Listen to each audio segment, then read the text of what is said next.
माँ बाप अपनी 22 साला बेटी को लेकर थाने पहुंचते हैं। एसएचओ को बताते हैं कि ये प्रेग्नेंट है और हमें समझ नहीं आ रही ये कैसे प्रेग्नेंट हो गई। एसएचओ सवाल करता है लड़की से कि अपने आशिक का नाम बताओ। वो कहती कोई नहीं है। फिर तुम्हारे साथ ज्यादती हुई है? वो कहती कोई नहीं है। फिर हुआ क्या है?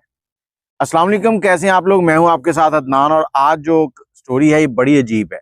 शुरू से आपको सुनाता हूँ। 3 दोस्त हैं, 2 लड़कियां और 1 लड़का।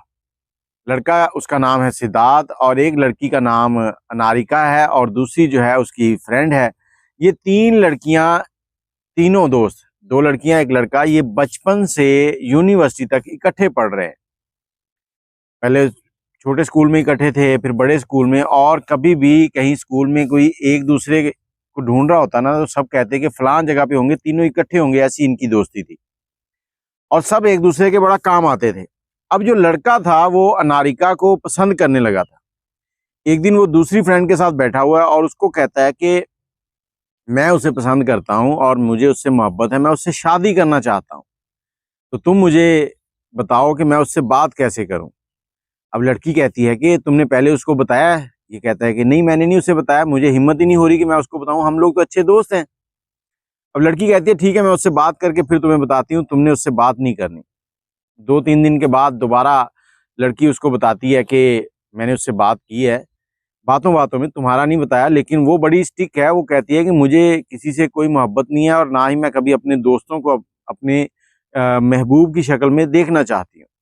अब तुम सोच लो, अगर तुमने बात की तो वो फिर तुम्हारी फ्रेंड भी नहीं बनेगी, तुम उसके साथ जो बैठते हो ये बैठना भी खत्म हो जाएगा। अब सिद्धार्थ बड़ा परेशान है और कहता है कि मैं बात तो मैं करूंगा, जरूर करूंगा। अब जो फ्रेंड है दरमियान वाली, उसकी बर्थडे पार्टी थी। बर्थडे पार्टी का सब दोस्तों को बताया गया। सिद्धार्थ ने सोचा कि यही मौका होगा, सबके मूड भी ठीक होंगे और इसी मौके पर मैं अनारिका को बताऊंगा कि मैं तुमसे मोहब्बत करता हूं, तो उम्मीद है कि वो मान जाएगी, समझ जाएगी मेरी सिचुएशन को। बर्थडे पार्टी आ गई। सिद्धार्थ जो है वो कंफ्यूज हो गया, उसको बता नहीं सका कि वो उससे मोहब्बत करता है। ये बर्थडे पार्टी गुजर गई, उसके बाद सब अपने घर चले गए। अब कोई महीना गुजरा है, उसके बाद वालिदैन जो है अपनी लड़की को लेकर डॉक्टर के पास जाते हैं। घर में चक्कर आते हैं, वो गिर जाती है और डॉक्टर के पास ले जाते हैं। डॉक्टर चेकअप करता है, डॉक्टर कहता है कि मुबारक हो जी, आपकी बेटी जो है वो माँ बनने वाली है। अब वालिदैन परेशान है कि मुबारक कैसी, इसकी तो शादी नहीं हुई। डॉक्टर ने कहा कि अब हमें नहीं पता क्या चक्कर है क्या नहीं, हमने तो चेकअप किया है, जो सामने है वो आपको बता दिया है। घर जाते हैं, लड़की को डांटते हैं, सब कुछ चेक करते हैं, लड़की से पूछते हैं कौन है क्या है। लड़की कहती मेरा कोई बॉयफ्रेंड नहीं है, मुझे कुछ नहीं पता, मैंने कुछ नहीं किया। और इसी बात को लेकर ये लोग थाने चले जाते हैं। थाने जब एसएचओ सवाल जवाब करता है, शुरू में मैंने आपको बता दिए, लड़की का वही जवाब है। अब जो इसके करीबी दोस्त थे उनको खंगाला जाता है, उनसे पूछताछ की जाती है, कोई भी नहीं मानता। बात को ज्यादा बाहर फैलाया भी नहीं जा रहा कि बेइज्जती है। एक बगैर शादी के बच्चा पैदा हो रहा है, वालिदैन बच्ची के साथ बड़े गुस्से हैं। 9 महीने गुजर गए, केस कोई हल नहीं हुआ।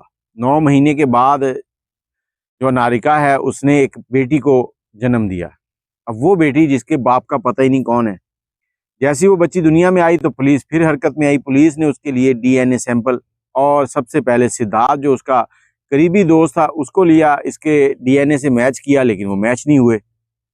अब जब ये मैच नहीं हुए तो मामला फिर गड़बड़ है।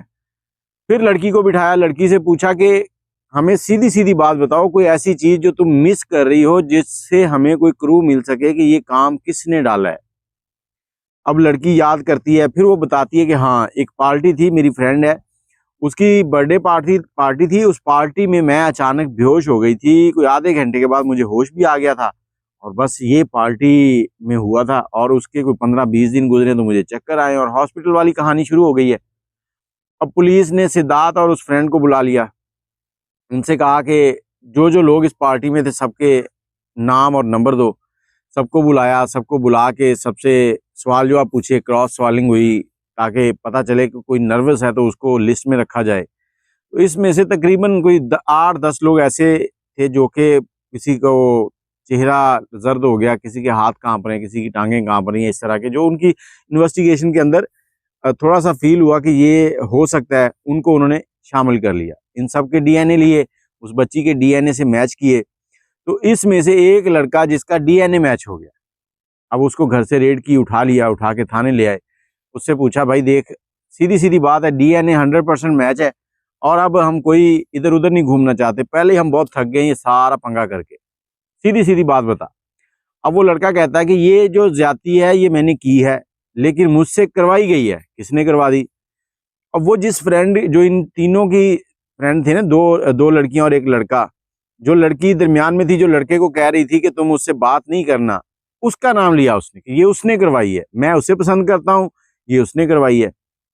अब उस लड़की को भी उठा लिया, अभी तुमने ये क्यों करवाया? वो कहती कि मैं सिद्धार्थ को पसंद करती थी, सिद्धार्थ जो है अनारिका को पसंद करता था, और जब इसने मुझे बताया अपने मुंह से तो मुझे जलन होने लगी। फिर मैंने सोचा कि मैं इसका कोई बंदोबस्त करूंगी, मैं इसको बताऊंगी कि कैसे तुम्हें ठिकाने लगाना है। तो ये जो लड़का है जिसके डीएनए मैच हुए हैं, ये मुझे पसंद करता था। मैंने इसे कहा कि अगर तुम्हें मुझसे मोहब्बत करते हो तो उसका यही है कि तुम इसके साथ ज्यादती करो और उसके बाद ये रुसवा हो जाएगी, तो मेरा रास्ता क्लियर हो जाएगा, सिद्धार्थ इससे नफरत करने लगेगा। तो इस तरह से जाके ये मामला सामने आया और एक ऐसी लड़की जिसको इस चीज़ का पता ही नहीं है, उसने एक बच्चे को भी जन्म दे दिया। तो इस तरह के बहुत से मामलात हो जाते हैं। अब गलती किसकी है यहाँ पर, ये आपने बताना है। ये तीनों फ्रेंड जो बचपन से जवानी तक इकट्ठे थे और फिर आके मोहब्बत के चक्कर में एक दूसरे को ख्वार करने लगे,